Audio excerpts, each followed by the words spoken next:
नमस्कार, live cities की night bulletin दिन भर बिहार में आपका स्वागत है। मैं हूं आपके साथ प्रीति झा। खबरों की शुरुआत करेंगे, लेकिन उससे पहले एक नजर डालते हैं आज की सुर्खियों पर। एनडीए की बैठक में बोले नीतीश कुमार, बिना देरी बननी चाहिए सरकार। इंडिया गठबंधन की बैठक में पहुंचे विपक्षी नेता, सरकार तो अब बनेगी ही, सीएम नीतीश का बड़ा बयान। अब किंग मेकर बनकर उभरा है बिहार, बोले तेजस्वी। जदयू का बड़ा ऐलान, जनता ने मोदी जी को आईना दिखाने का किया काम, अखिलेश का तंज। नीतीश एनडीए के साथ हैं और साथ ही रहेंगे, ललन सिंह का बड़ा बयान। नीतीश कुमार को खुला ऑफर, सवाल सुनते ही भड़के रूडी। सहनी का बीजेपी पर हमला, 400 पार की निकल गई हवा। बिहार में मौसम का डबल अटैक। और अब खबरें विस्तार से। पीएम आवास पर एनडीए की बैठक खत्म हो गई। इस बैठक में टीडीपी प्रमुख चंद्रबाबू नायडू, जदयू प्रमुख नीतीश कुमार समेत कई अन्य सहयोगी दलों के नेता मौजूद थे। वहीं बैठक में बिहार के सीएम नीतीश कुमार बोले कि बिना देरी बननी चाहिए सरकार। इससे पहले प्रधानमंत्री नरेंद्र मोदी ने राष्ट्रपति भवन पहुंचकर अपना इस्तीफा राष्ट्रपति द्रौपदी मुर्मू को सौंप दिया। नई सरकार के गठन तक नरेंद्र मोदी कार्यवाहक प्रधानमंत्री के तौर पर काम करते रहेंगे। कैबिनेट की सिफारिश पर राष्ट्रपति द्रौपदी मुर्मू ने 17वीं लोकसभा भंग कर दी है। अब नई लोकसभा के गठन की प्रक्रिया शुरू होगी।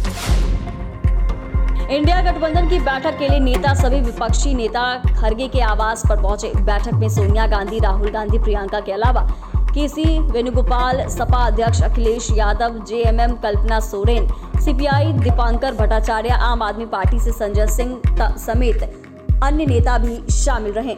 वहीं आपको बता दें तो लोकसभा चुनाव के नतीजे घोषित होने के बाद इंडिया गठबंधन की आगे की रणनीति तय करने के लिए मीटिंग हुई। और वहीं मीटिंग जो है मल्लिकार्जुन खड़गे की दिल्ली स्थित आवास पर ही हुई है। और ऐसे में खड़गे ने कहा कि हम बहुत अच्छा और एक साथ लड़े। इंडिया गठबंधन उन सभी पार्टियों का स्वागत करता है जो संविधान में लिखी आर्थिक, सामाजिक, राजनीतिक न्याय की बातों का सम्मान करते हैं। मोदी और उनके तरीके की राजनीति के खिलाफ जनादेश मिला है। व्यक्तिगत रूप से यह उनके लिए बड़ा राजनीतिक नुकसान है और यह उनकी नैतिक हार है। नीतीश कुमार की पार्टी जदयू ने शानदार प्रदर्शन करते हुए 16 सीटों में से 12 पर जीत हासिल की है। इसके साथ ही बीजेपी और इंडिया गठबंधन के शीर्ष नेताओं ने नीतीश कुमार की तारीफ शुरू कर दी है। एनडीए की बैठक में शामिल होने के लिए नीतीश कुमार दिल्ली पहुंचे। जब उनसे यहां सवाल किया गया तो एनडीए की सरकार बनेगी, तो नीतीश कुमार ने कहा सरकार तो बनेगी ही, लेकिन मुख्यमंत्री ने एनडीए का नाम नहीं लिया। नेता प्रतिपक्ष तेजस्वी यादव ने भाजपा पर जमकर हमला बोला है। तेजस्वी यादव ने कहा कि राम का आशीर्वाद हम लोगों को मिला है, भाजपा को नहीं। उन्होंने कहा कि हमें 1 करोड़ से ज्यादा वोट मिले हैं और हम लोगों की सीट में बढ़ोतरी हुई है। और पहले विपक्ष 3 या 4 लाख वोट से हारता था, लेकिन देख लीजिए अभी क्या हाल है। इसके अलावा जब उनसे यह सवाल किया गया कि क्या देश में इंडिया गठबंधन सरकार बनेगी, तो जवाब में उन्होंने कहा कि प्रयास तो सभी लोग करते हैं। बिहार में तो अब किंग मेकर बनकर उभर रहा है, जो कि किंग मेकर हो, बिहार को विशेष राज्य का दर्जा दिलाए। मंत्री विजय कुमार चौधरी ने कह दिया है कि 2025 का विधानसभा चुनाव भी नीतीश कुमार के नेतृत्व में ही लड़ा जाएगा। उन्होंने कहा कि टाइगर जिंदा है। नीतीश कुमार को लेकर किस तरह की बातें की जा रही थी, लेकिन इस चुनाव परिणाम ने साबित कर दिया है कि 2005 में जितना नीतीश कुमार ने दम था, आज भी उतना ही है। इसके रिजल्ट ने महागठबंधन से एनडीए में नीतीश कुमार के आने के फैसला पर भी जनता ने मुहर लगा दी है। इंडिया गठबंधन की तरफ से संपर्क साधने के सवाल पर कहा कि जहां जनसंपर्क साधा जा रहा था, नीतीश कुमार वहां चले गए। हमारे नेता के साथ सब लोग गठबंधन करना चाहता है, लेकिन हम साफ कर देते हैं कि हम लोग एनडीए में हैं और एनडीए में ही रहेंगे।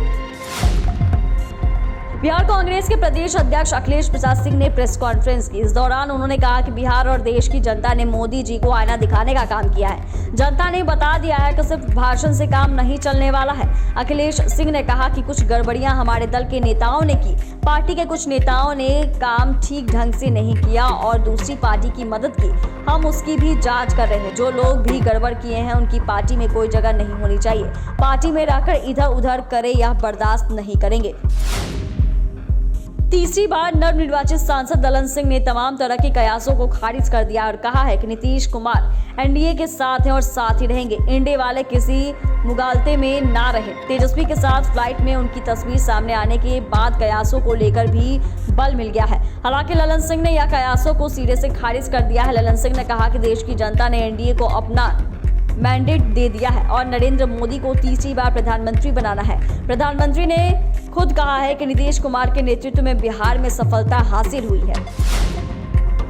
बीजेपी सांसद राजीव प्रताप रूडी ने कहा कि यह जीत जनता की जीत है। जनता ने जिस तरह से सारण लोकसभा क्षेत्र से एक बार फिर से मुझ पर विश्वास किया है, मैं उसके लिए जनता का आभारी हूं। रूडी ने दावा किया फिर से इस बार देश में नरेंद्र मोदी की सरकार बन रही है और उनसे जब सवाल किया गया कि नीतीश कुमार इधर उधर जा रहे हैं तो उन्होंने कहा कि आप लोगों को ज्यादा पता है, अगर कुछ पता चले तो हमको बताइएगा। वहीं उन्होंने साफ साफ कहा कि देश की जनता ने एनडीए गठबंधन को बहुमत दिया है और जल्द ही फिर से नरेंद्र मोदी ही देश के प्रधानमंत्री बनने वाले हैं। मुकेश सहनी ने लोकसभा चुनाव के नतीजे आने के बाद बयान जारी कर पीएम मोदी पर हमला बोला है। उन्होंने कहा कि बिहार समेत पूरे देश में पीएम नरेंद्र मोदी का जादू नहीं चला और भाजपा का 400 पार का नारा भी धराशायी हो गया है। देश की जनता के फैसले का सम्मान करते हुए इंडिया गठबंधन के प्रति जनता से मिले सहयोग और समर्थन के लिए तहे दिल से आभार जताया है। उन्होंने वीआईपी पार्टी के सभी पदाधिकारियों और समर्थकों का भी आभार जताया है। उन्होंने कहा कि लोगों की सेवा और आरक्षण समेत निषाद समाज के हितों की लड़ाई के लिए मेरा संघर्ष जारी रहेगा। बिहार में इन दिनों मौसम का हर रूप देखने को मिल रहा है। कुछ जिलों में बारिश हो रही है तो वहीं कुछ जिलों में लू भी चल रही है, जबकि लू के साथ उमस वाली गर्मी का भी प्रकोप जारी है। ऐसे में मानसून पर सबकी निगाहें टिकी हुई है। पटना स्थित मौसम विज्ञान केंद्र के वैज्ञानिकों ने बताया कि कुछ जिलों में बारिश जैसी स्थिति बनी हुई है, लेकिन अधिकांश जिलों में गर्मी का अलग अलग रंग देखने को मिलने वाला है। कई जिलों में लू और हॉट डे का अलर्ट जारी है। चैनल को सब्सक्राइब करें, फेसबुक पेज को लाइक करें। धन्यवाद।